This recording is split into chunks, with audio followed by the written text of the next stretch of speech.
EM Sohel Debbarma,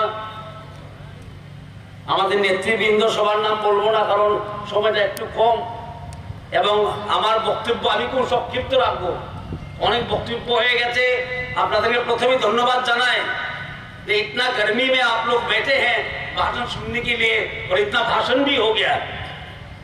तो भाषण मेरा बहुत छोटा रखूंगा मैं।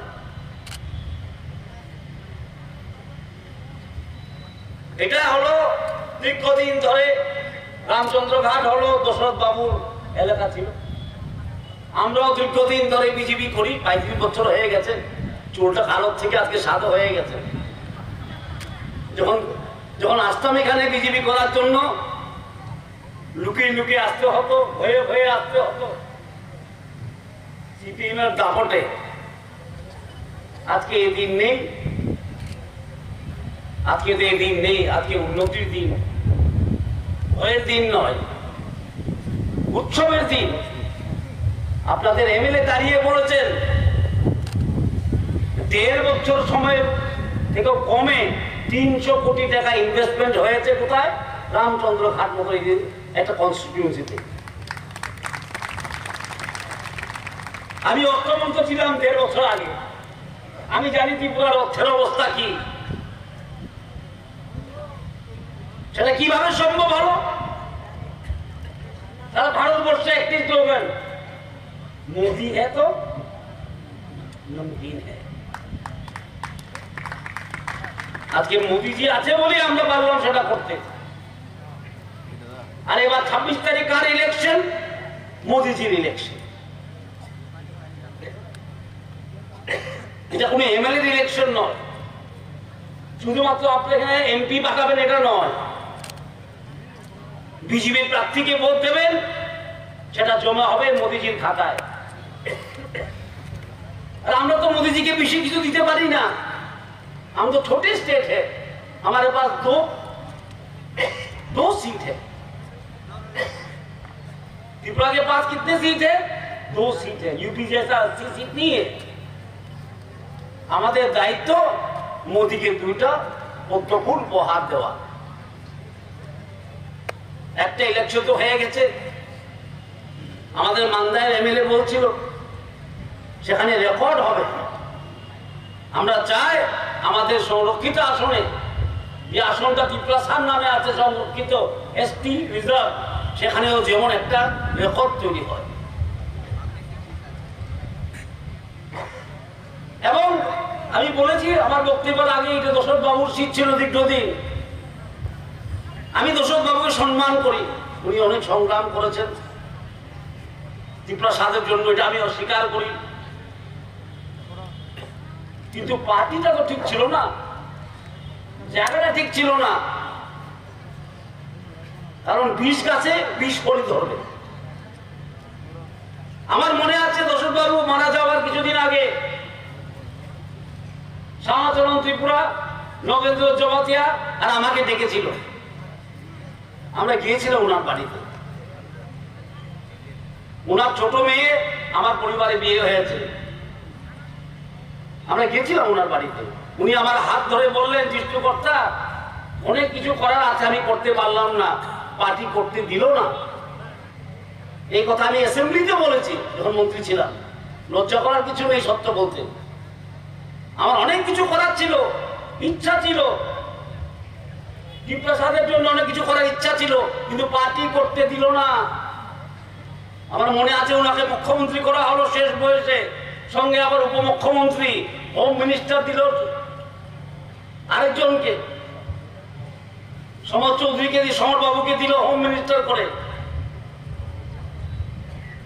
ত্রিপুরাতে নিয়ম আছে যে মুখ্যমন্ত্রী হয় সেই হোম মিনিস্টার হয়, সেই তো হোম মিনিস্টার হয়। আজকে মানিক বাবু মুখ্যমন্ত্রী, উনি হোম মিনিস্টার। বিগত দিনে বিপ্লব বাবু মুখ্যমন্ত্রী ছিলেন, উনি হোম মিনিস্টার ছিলেন। কিন্তু দশরথ বাবু যখন মুখ্যমন্ত্রী ছিলেন, সমর বাবু হোম মিনিস্টার। বিশ্বাস করে না, জনজাতিদেরকে বিশ্বাসই করে না। অথচ সিপিএম তৈরি হয়েছে দশরথ বাবুর কাঁধে বন্দুক রেখে। এ হলো সিপিএম এর ইতিহাস। আজকে বলছি কারণ আর্সিঘাটে এসছি বলে। তাই এমন পার্টি করা আমরা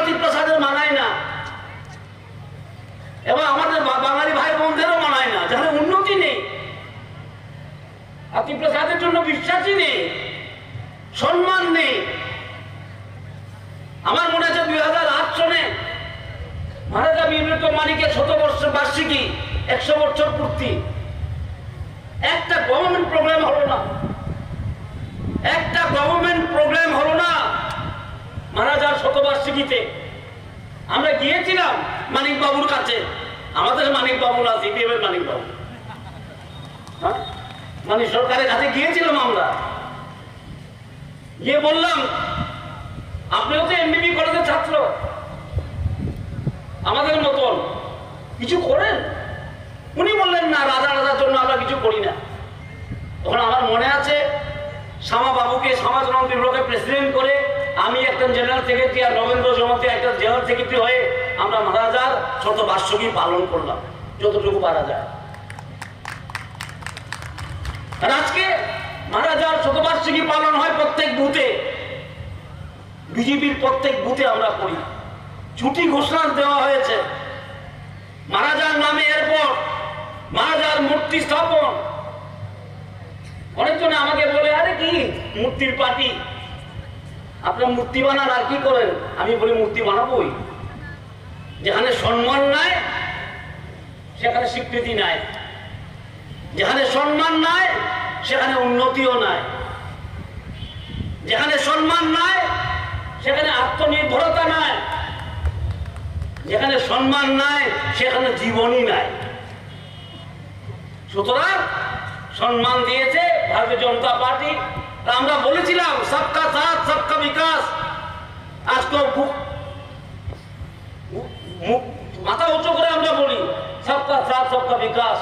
আমরা যখন বলি এই কথা, এটা স্লোগান নয়, এটা মহামন্ত্র। সেটা মহামন্ত্র আমাদের মোদিজি।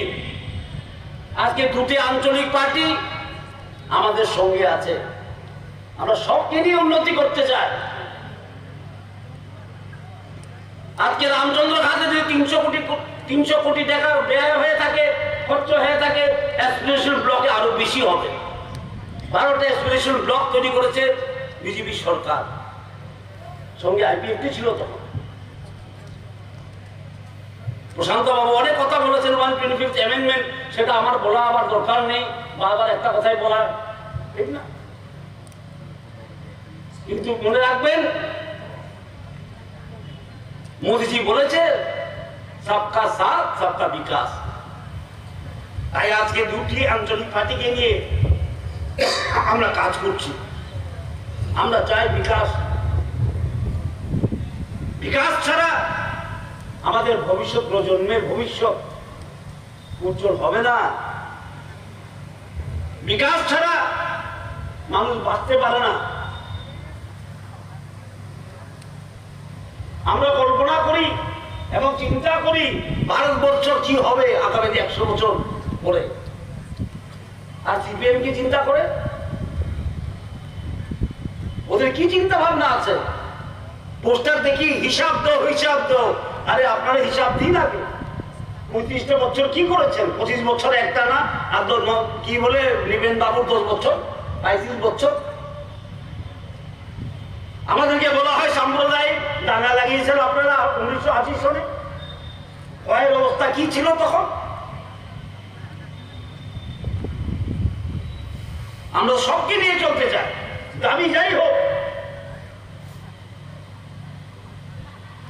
যে কোনো দাবি হোক, সেটা যদি উন্নতি হয়, মানুষের যদি ভালো হয়, আমরা দেখবো চিন্তা করে। সেটাই তো গণতন্ত্র। তাই আপনাদের কাছে আবেদন রেখে আমার বক্তব্য আমি শেষ করছি। এই আবেদন রইল আপনাদের কাছে, 26 তারিখে শ্রীমতী কৃতি দেবী দেববর্মাকে ভোট দেবেন। উনি রাজ পরিবারের মেয়ে, এই মাটিরই মেয়ে, বিয়ে হয়েছে ছত্তিশগড়ে।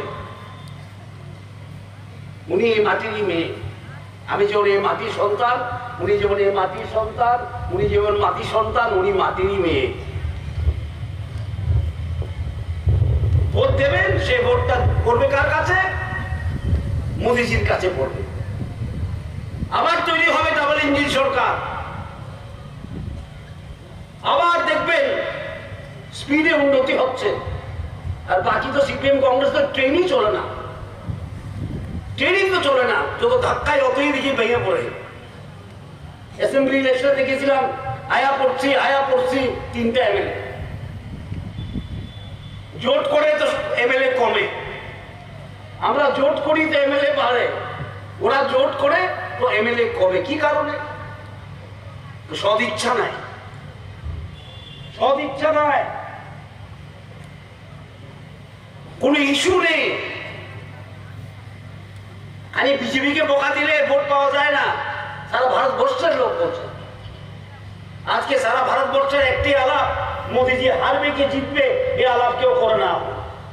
এখন একটি আলাপ সারা ভারতবর্ষে, মোদীজি 400 পার করবে কি করবে না।